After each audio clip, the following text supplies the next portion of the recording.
पंतप्रधान नरेंद्र मोदी यांनी petrol diesel बचतीचं आवाहन केल्यानंतर विरोधकांनी केंद्र सरकारवर टीका केली आहे। या पार्श्वभूमीवर महसूल मंत्री चंद्रशेखर बावनकुळे यांनी विरोधकांवर जोरदार पलटवार केलाय। पाहूया। बाळासाहेब थोरात आणि जे कोणी टीका करतात त्यांना माझा सवाल आहे की महात्मा गांधीजींनी स्वदेशीचा नारा दिला होता। स्वदेशीचा नारा पुढे नेणे काही चूक असेल तर मग त्यांनी सांगावं। मोदीजींनी काय म्हटलं की स्वदेशीचा वापर जास्त करा। पेट्रोल डिझेलचा पर्याय काय ते इथेनॉल आहे जे देशामध्ये बनतं।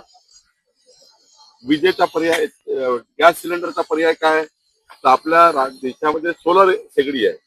सोलरवर 12 तास वीज देणारी इलेक्ट्रिकल शेगडीमध्ये स्वयंपाक तयार होतो।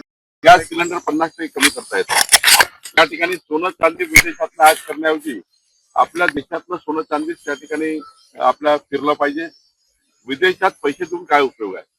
स्वदेशीचा नारा अनादी कालापासून आपल्या पूर्वजांनी दिला आणि आता माननीय मोदीजींनी दिला आणि महात्मा गांधीजींनी हाच नारा दिला होता।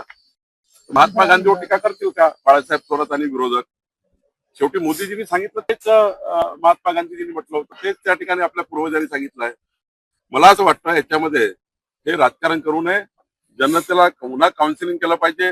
हा ठीक आहे, काही आम्ही आमच्या वाहनात कटुती केली पाहिजे का आम्ही कटुती करू, जर वाटलं तर आम्ही कटुती करू। काही प्रश्न होता की मंत्र्यांना आकडा कमी केला पाहिजे।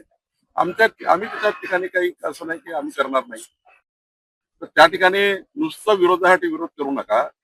मोदीचा सल्ला किंवा मोदीची सूचना किंवा जे काही निवेदन त्यांनी केलं आहे किंवा त्यांनी आवाहन केलं आहे त्या आव्हानाला पॉझिटिव्ह घ्या। स्वदेशीचा नारा स्वीकारा आणि त्या ठिकाणी विदेशी वस्तूवर मात्र त्या ठिकाणी खर्च कमी करा, एवढंच मोदीजींनी म्हटलं आहे। अनावश्यक शासकीय दौऱ्यानं होणारा खर्च कमी करा, चार्टर किंवा प्लेन या वापरण्यावर कमी करा। कोण वापरताय?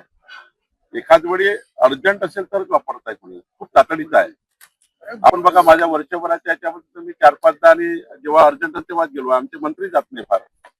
मान्य मुख्यमंत्री उपमुख्यमंत्री तेवढा त्यांचा बिझी, राज्याचे मुख्यमंत्री फारच बिझी असतात। त्यामुळं त्यांचा सवाल सोडला तर राज्याचा कुठले मंत्री फ्लाईट वापरतात? तुम्ही वापरतात। वरिष्ठ मंत्री आहात, भाजपच्या मंत्र्यांना सल्ला देणार का की त्यांनी आपला ऑलरेडी मुख्यमंत्र्यांनी सल्ला दिलाय सर्वांना। ऑलरेडी सर्व मुख्यमंत्र्यांनी स्पेशल फ्लाईट वापरण्याकरता त्यांची मंजुरी घ्यावं लागतं। मुख्यमंत्र्यांच्या मंजुरीशिवाय तुम्हाला स्पेशल फ्लाईट वापरता येत नाही।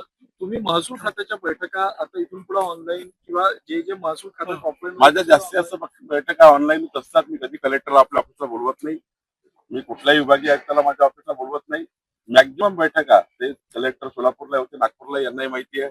मी फार कमी कलेक्टरला बोलवतो। माझ्या त्या ठिकाणी प्रोटोकॉलमध्ये कलेक्टर येऊ नये आमच्या पहिले सूचना आहे।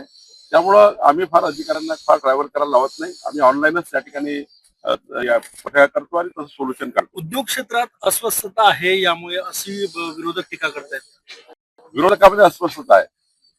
रोज हारतायत, रोज पडतायत आणि त्यांना काही संधी दिसत नाही।